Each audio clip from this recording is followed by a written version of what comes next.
Hello guys, this is Mulberry, and welcome to World of Tanks. Today this is episode 2 of How to Not Noob, a World of Tanks series about getting better at the game or starting the game. This is for older players who want to learn how to not be crap, and newer players who also want to learn how to not be crap. So if that applies to you, please stay tuned, because, well, we're going to talk about quite a bit.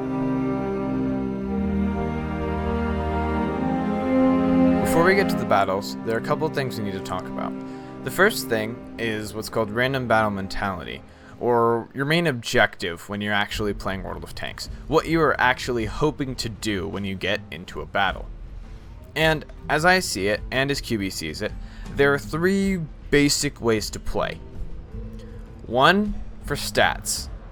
You play to do the most damage, because almost every statistical metric cares about damage more than anything else.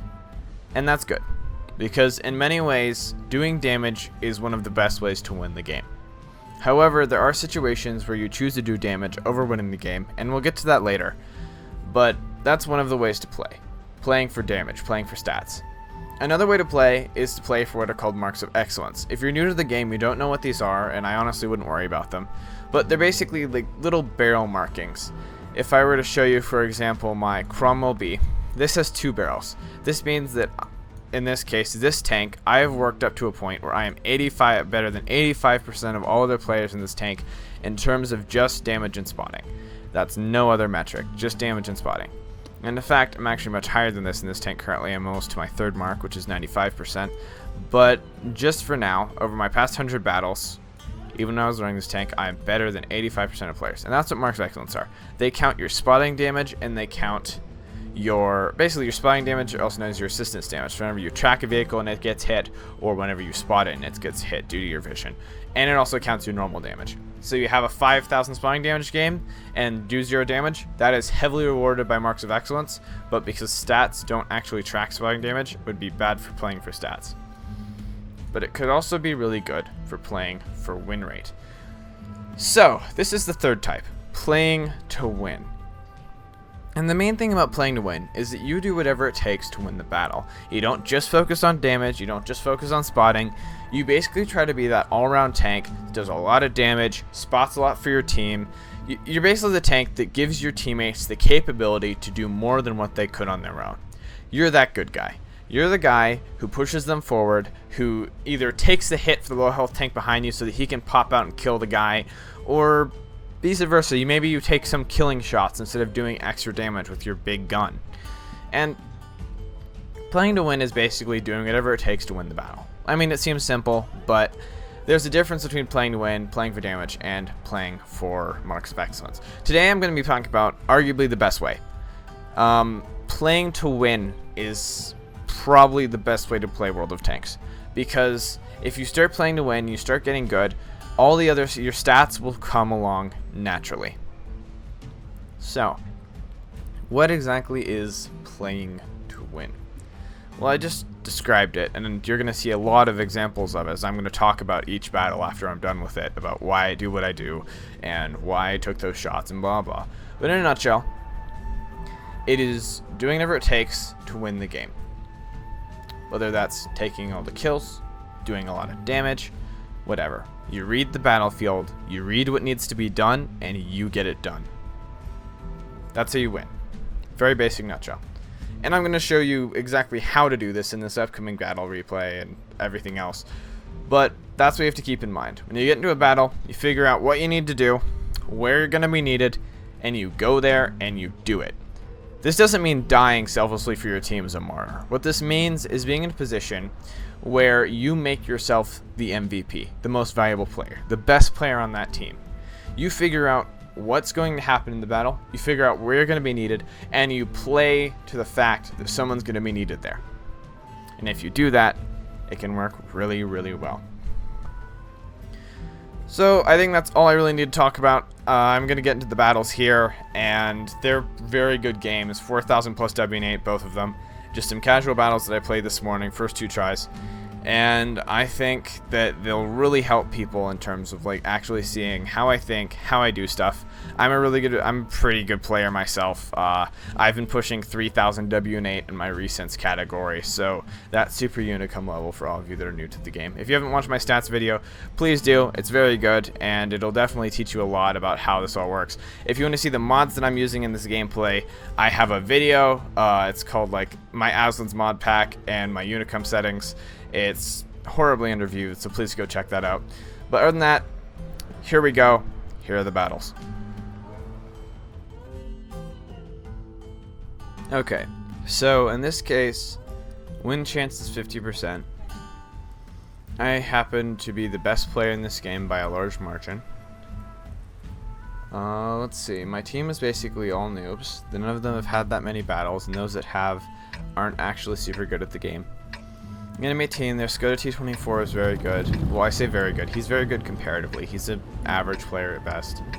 And Matilda Black Prince is probably a pretty good player. 4K battles and 1000 WN8 is very impressive, especially if he's a new player.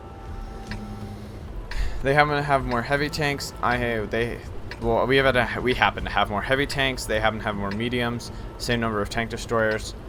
And we happen to be on Muravanka. So I'm thinking best deployment, because I am in a fast tank destroyer, is probably going to be to head 3-line, 4-line, possibly take the 1-2 area depending on what ends up happening and how my team deploys.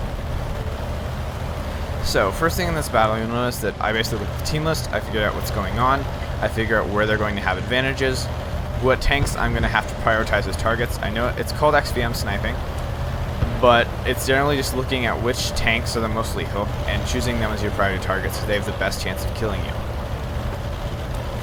Now I'm going to this sort of aggressive area over here, going to play this dip, because I think there's a good chance due to the fact that they have technically more mediums. The Black Prince is really heavy, so this is honestly a really even matchup. But I think there's a good chance that I'm going to meet these guys over here.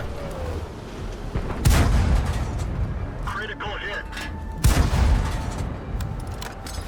My gun is not being happy with me today. Enemy is hit. Target unlocked. Penetration.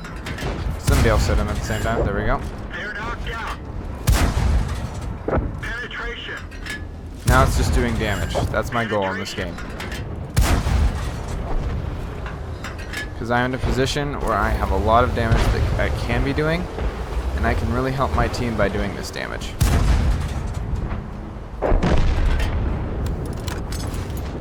There's a haystack in front of me, which is sort of annoying, but... Okay, I'm going to be able to see this AT-2 in just a moment. I'm loading the premium rounds here.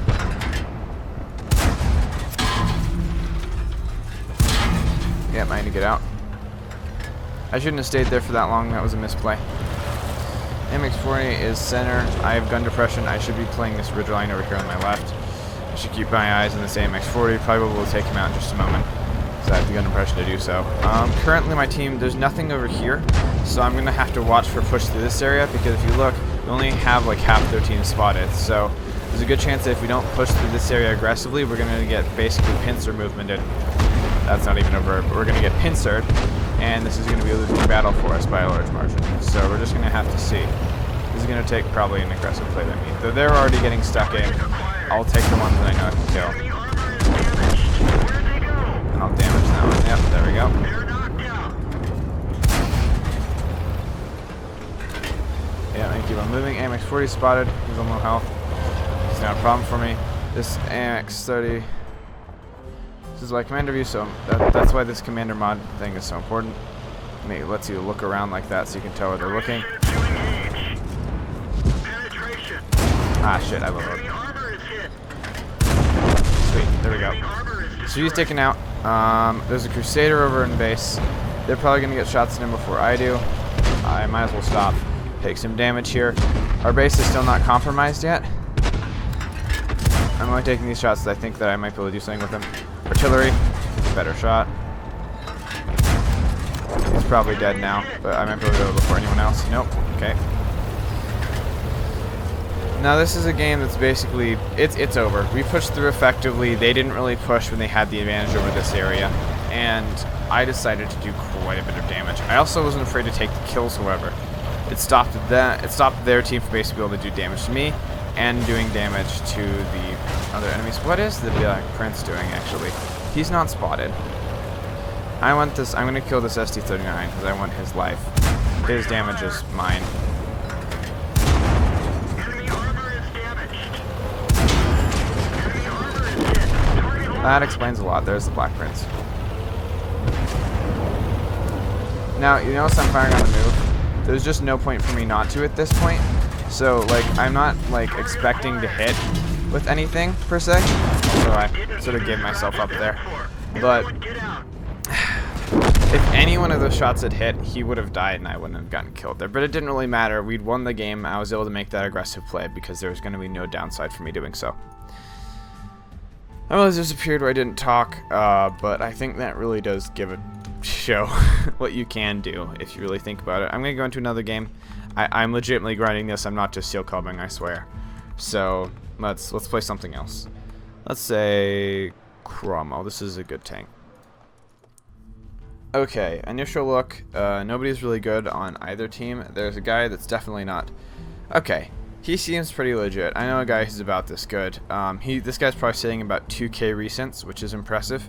2.2, 2.3. Because then when they get to 6K battles and they have those stats, it means that they've been playing at about 2 to 2.3-ish K for the past like 2K battles or so, which is usually very impressive. It is.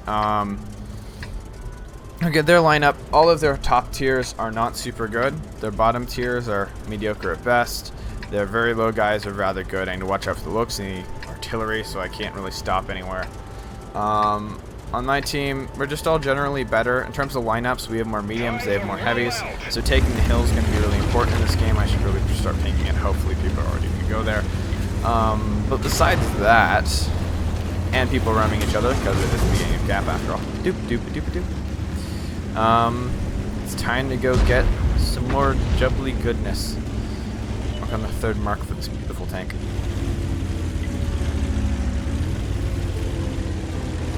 However, we appear to be alone up here, so depending on what we end up engaging, there's a good chance we might have to fall back and just give up the hill. So I realize so generally there's another rule. You never want to go to a flank which is unsupported unless you know you can run away really, really quickly.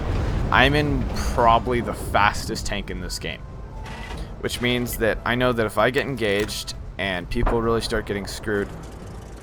However, they do have a bunch of heavies, and all of them appear to have gone that way. Oh, I was out of position there. I should have kept on aiming. The M41 HMC can hit me in this position, so I need to move down.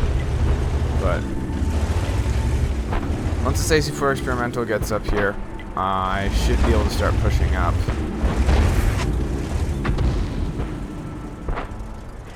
Because it all depends. So we can see that a bunch of their team is spotted right here. So we know that most of these guys are spotted. And due to that, we can really start to push up. We don't know where the E8 is, however, so it's possible he made it up without me knowing. And if so, this is going to be a really bad fight. Because he's going to end up pushing up. And this Chaffee's going to alert him to our presence. Yep, there we go. This is why you never go balls deep. So this Chaffee is doing a good thing. He's trying to get up in here, screw these guys over in a controlled setting. Which is fine, it's just... what the hell is he doing? Okay, I'm fine with pushing up now. He's proven himself not so brilliant. Keep this gun firing. I bounced that, that was bad.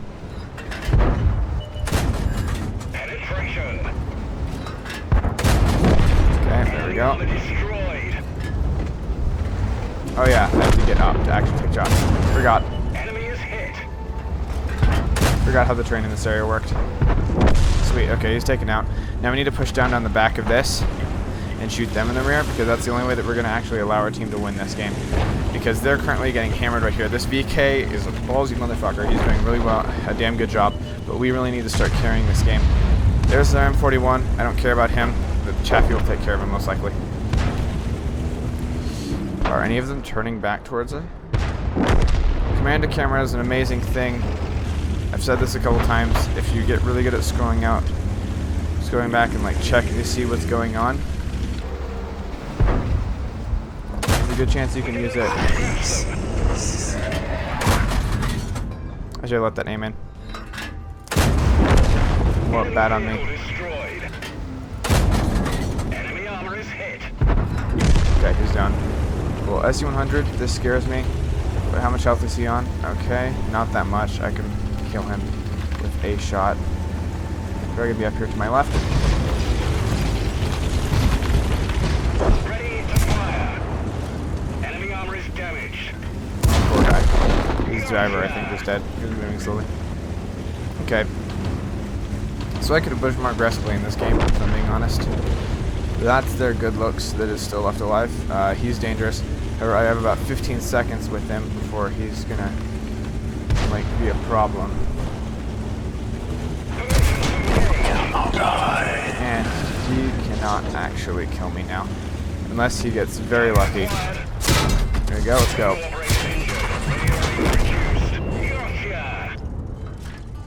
Yep.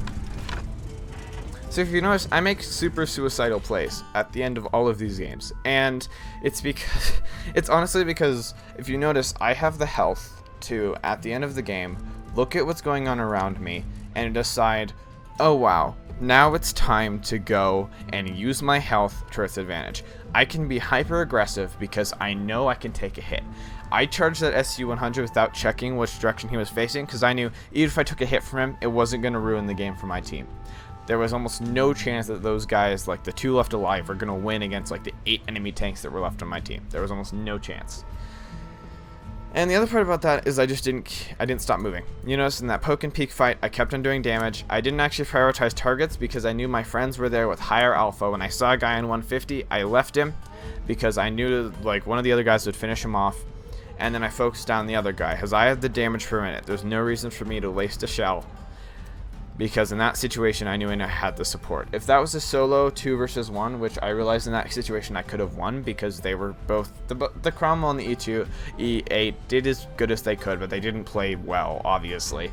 And I could have won that fight in a solo like 1 versus 3 in that case, but the thing is that if I had been 1 versus 3, I would have like focused one down, killed him, focused the next one down, killed him, focused the other third one down, killed him, rinse repeat, just like that.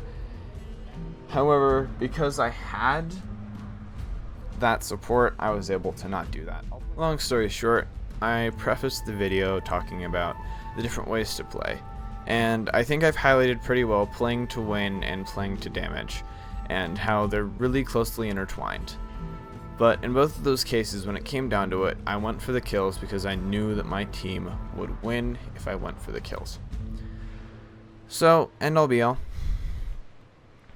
I think I've given you guys a really good demonstration of the things that go through my head. I guess if you look at the video, I mean, why I use the mods I do, like everything that tells me why it's important, how I set up, how I look at the team, how I watch what's happening, how I balance it, and due to that, I think there's some really important stuff that people can glean from basically what I've shown you here today. So, thank you guys. I hope you liked the video. I'll post more gameplay if you guys like this a lot. If you guys want to see me play more with commentary, I'll do whatever you guys ask, honestly. So, thank you guys. If you liked the video, please do like it. If this helped you get better, please do like it, subscribe, do all that fun stuff. If you didn't like it, thought my voice was annoying, insert complaint here. Press the dislike button. But I will see you guys next on Friday. So there's going to be a really fun video about, I think, this bad baby right here that I think you guys will enjoy. So, besides that, thank you guys. It's been fun. Mulberry out.